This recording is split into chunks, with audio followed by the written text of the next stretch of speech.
Beautiful.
So I keep all of my fountain pen ink swatches in a coloring testing book.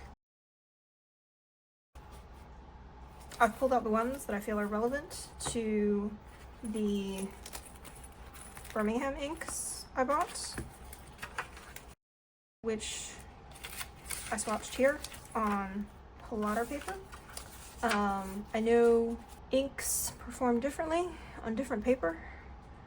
I was a little lazy and didn't want to swatch them on Tomoe River paper.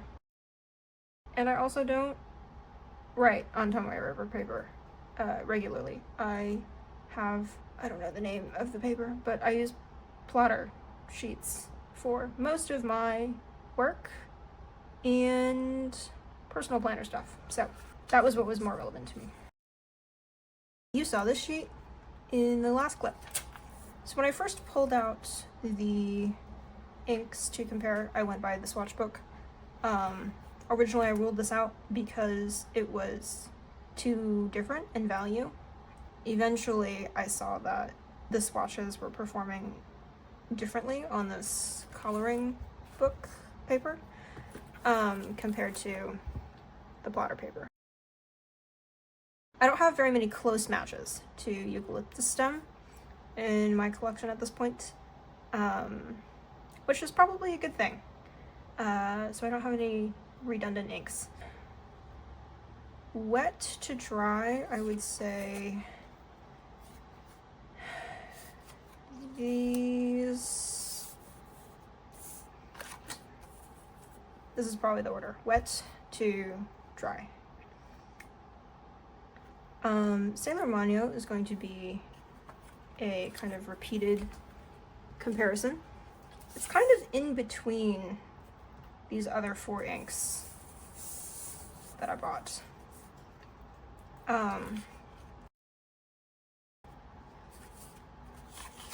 Kind of got this light greeny yellow quality when I compare it to phytoplankton. On this paper it doesn't look very similar to eucalyptus, but it looked a little closer here. I think the interesting comparison is that when you compare it to corn earworm, at least on paper it doesn't look that different. It kind of brings out the brown in Sailor Mano when you put it next to other browns. This is probably my favorite ink of all time. I got it with the Shirakashi Nuts pen when that came out. This was my first Sailor, and I'd wanted one for a very long time, and when the time was right for me to start thinking about getting one, this one had just come out, and I really liked the acorn finial. Okay, so Uri came out, Sailor Mano Uri came out earlier this year, and I really wanted it to put into my Butterbur pen, which was kind of a love at first sight on the website. Same with this. I don't like saying sometimes you see something and you just know you have to have it, because in general I don't really believe that, but there have been a single-digit number of times in my life this has happened, and 2 of those instances were with these 2 pens. Anyways, that was a tangent. Udi looks almost gray in comparison to the other inks here. And normally I use Udi and Shirakashi together at work, so at least for my work notes. So if we cover up the others, if we only look at these 2, actually the difference on these 2 pieces of paper is astounding also, because it looks much grayer here on the plotter paper. They both just look more green.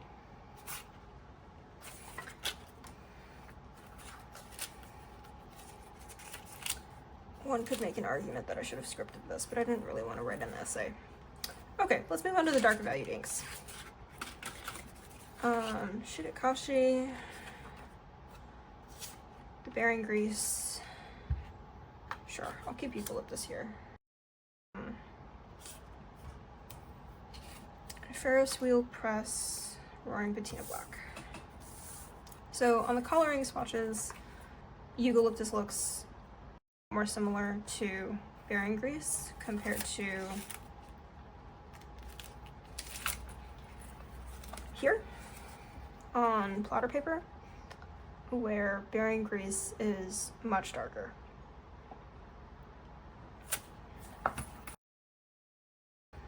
So that's why I did not swatch eucalyptus stem on the same sheet here. On the coloring paper, Shirakashi looks much lighter to these other two.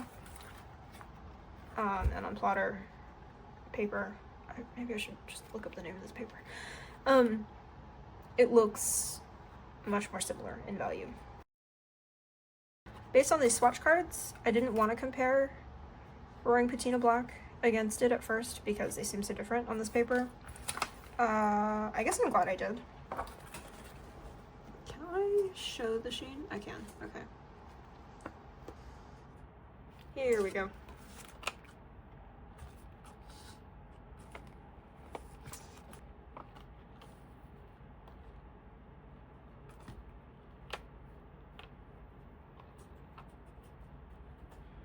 The sheen on this is more red. It is red, and the sheen on this is green. Purple. For some reason, I thought I didn't have a lot of purple ink. Clearly, that is not the case. I didn't expect the Ferris wheel press Blushing Mushroom or Colorverse Butterfly Nebula to be similar, but at some point when I was first comparing my swatches, I started realizing that these inks were appearing a lot darker on paper, so I thought I may as well swatch them on paper to see actually how dark they look compared to on these swatch cards. I had a lot of trouble with this ink earlier, or in general, I had a lot of trouble with this ink because it's so light. I actually have trouble reading my notes. Here it's not bad, but that's also because it was written with like my Kakimori black. It was written with my brass nib, and it's not in a very fine nib because in comparison,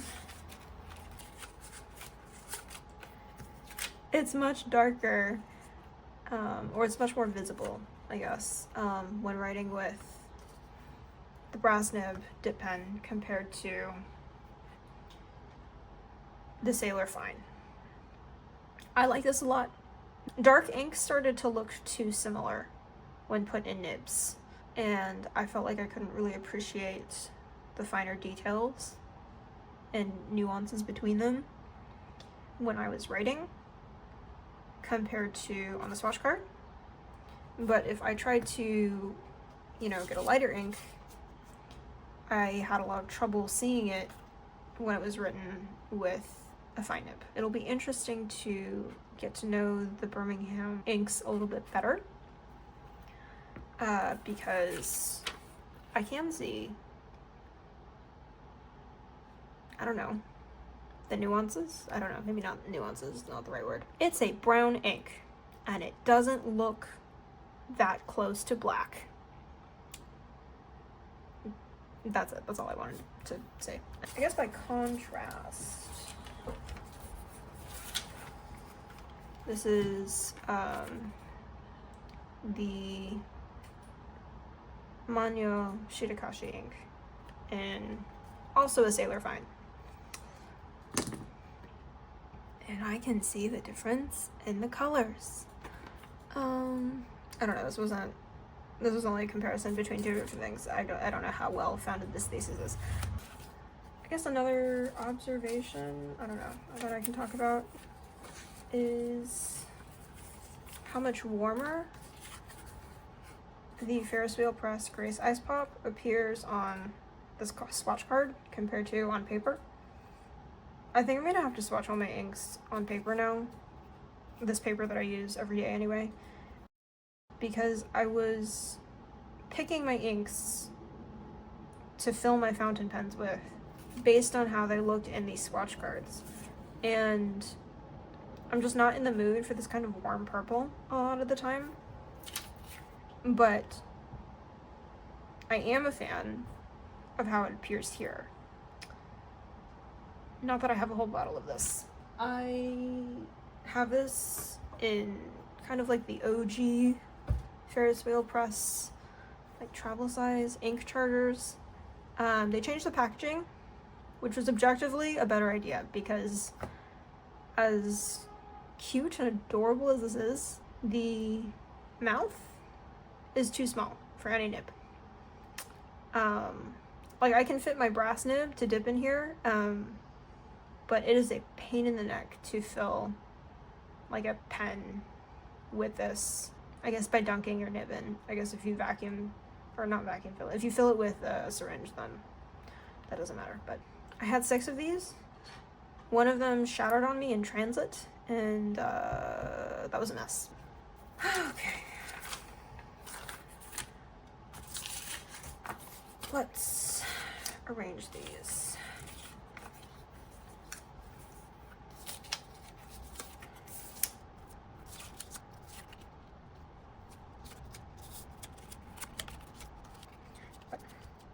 Up here. Yeah, I'll put this. It's not exactly just what it goes. Just arranging it slightly differently.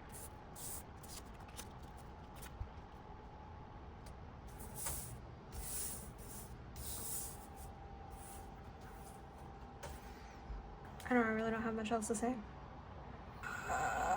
Yep. All right.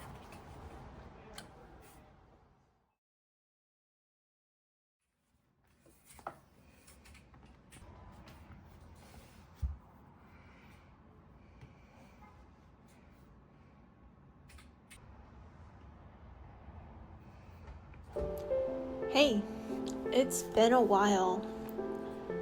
When I last posted, I was in my final year of grad school, and that was a bullet journal setup video. Monthly setup video. It's been over a year since then, and I can tell you, I am no longer in grad school. I have a full-time job, and I no longer use a bullet journal, which is why you haven't seen one in this video at all. To recap, spring 2024, I was looking for a job, and I was finishing my dissertation. I was also going to conferences for some papers I had published, so just finishing up, I guess, my PhD duties, responsibilities. In June, I defended. Defending in June put me in a summer graduation timeline rather than a spring one. And summer graduates are allowed to walk across the stage and participate in commencement in the, I guess, spring commencement of that year, rather than having to wait until the next year. So I walked across the stage and had commencement in June as well. And then I basically took some time off because finishing your PhD, I thought, let's take some time off from job hunting and all of that, and just kind of actually celebrate what I just finished, but something that took 5 years of my life. In July, I went back to job hunting, and I just spent a lot of July depressed because I was not very successful. Now that I can look back on this whole job hunting stress, angst, I was arguably not looking for that long, and I was extremely stressed for someone who was not looking that long, relatively speaking.